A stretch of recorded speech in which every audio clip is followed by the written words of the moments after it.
Halo teman-teman, perkenalkan nama saya Anggi Jimandana. Saya dari kelas 12 MIPA 3, absen 3. Kali ini saya akan menjelaskan tentang teks cerita sejarah. Yang pertama, ada pengertian teks cerita sejarah. Teks cerita sejarah adalah teks yang menjelaskan dan menceritakan tentang fakta dan kejadian masa lalu yang menjadi latar belakang terjadinya sesuatu yang mempunyai nilai sejarah. Sebuah teks cerita sejarah adalah sebuah usaha untuk merekonstruksi peristiwa yang terjadi di masa lalu. Oleh sebab itu, sejarah tidak serta-merta bisa dijadikan solusi untuk memecahkan segala persoalan yang dihadapi pada saat ini. Yang kedua, ada ciri-ciri teks cerita sejarah.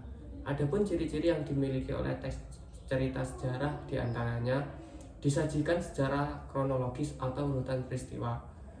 Yang kedua, bentuk teks cerita ulang atau recount. Yang ketiga, struktur teksnya berupa orientasi, urutan peristiwa, dan reorientasi. Yang keempat, sering menggunakan konjungsi temporal. Yang kelima, isi berupa fakta. Yang ketiga, ada jenis-jenis teks cerita sejarah. Yang pertama, teks cerita sejarah fiksi, contohnya novel, cerpen, legenda, dan roman. Yang kedua, ada teks cerita sejarah non-fiksi, contohnya biografi, autobiografi, cerita perjalanan, dan catatan sejarah. Yang keempat, struktur teks cerita sejarah. Yang pertama berupa abstrak.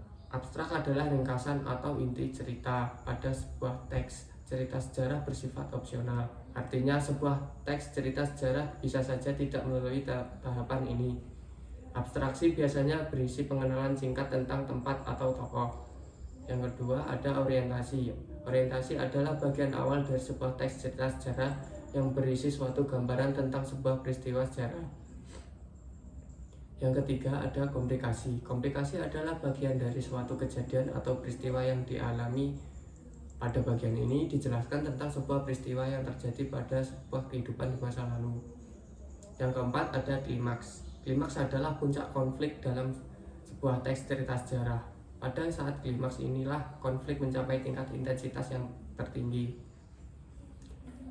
Yang kelima, ada resolusi. Resolusi adalah suatu keadaan ketika konflik terpecahkan dan menemukan penyelesaiannya. Tahapan ini ditandai dengan upaya pengarang mengungkapkan solusi dari berbagai konflik yang dialami tokoh.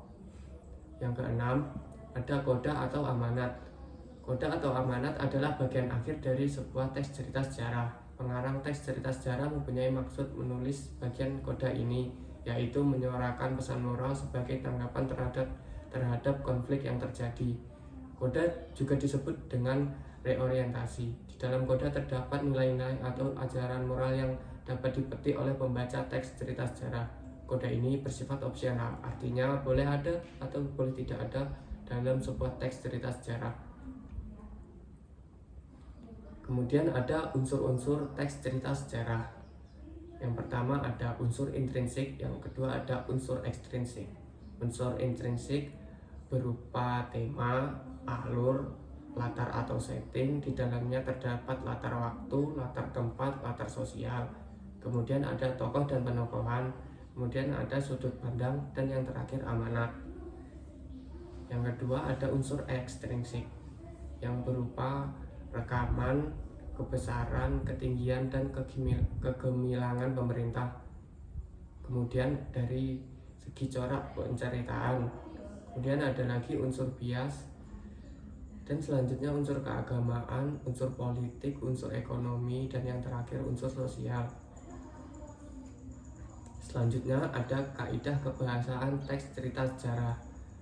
Yang pertama, terdapat kalimat kompleks. Kalimat kompleks adalah kalimat yang terdiri lebih dari satu aksi, peristiwa, atau keadaan sehingga mempunyai lebih dari satu verba utama atau kata yang menggambarkan keadaan, proses, atau perbuatan dalam lebih dari satu struktur. Yang kedua, ada kata hubung. Kata hubung atau sering disebut juga konjungsi adalah sebuah kata yang berfungsi sebagai penghubung antara satu kata dan kata lain dalam satu kalimat. Yang ketiga, ada keterangan.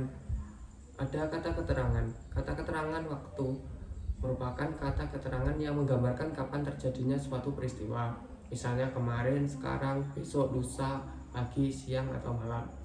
Kemudian terdapat kata keterangan tempat, merupakan kata keterangan yang menunjukkan di mana dan di ruang mana suatu perbuatan atau peristiwa itu terjadi, misalnya di rumah, sekolah, di pasar, dan lain-lain. Yang keempat ada kata rujukan. Kata rujukan ialah kata yang merujuk pada kata lain yang telah diungkapkan sebelumnya. Kata rujukan dibedakan menjadi 3, yaitu sebagai berikut. Yang pertama ada rujukan benda atau hal. Yang kedua ada rujukan tempat. Yang ketiga ada rujukan personil atau orang yang diperlakukan seperti orang. Sekian dan terima kasih atas penjelasan saya. Bila ada kurang lebihnya, saya mohon maaf. Wassalamualaikum warahmatullahi wabarakatuh.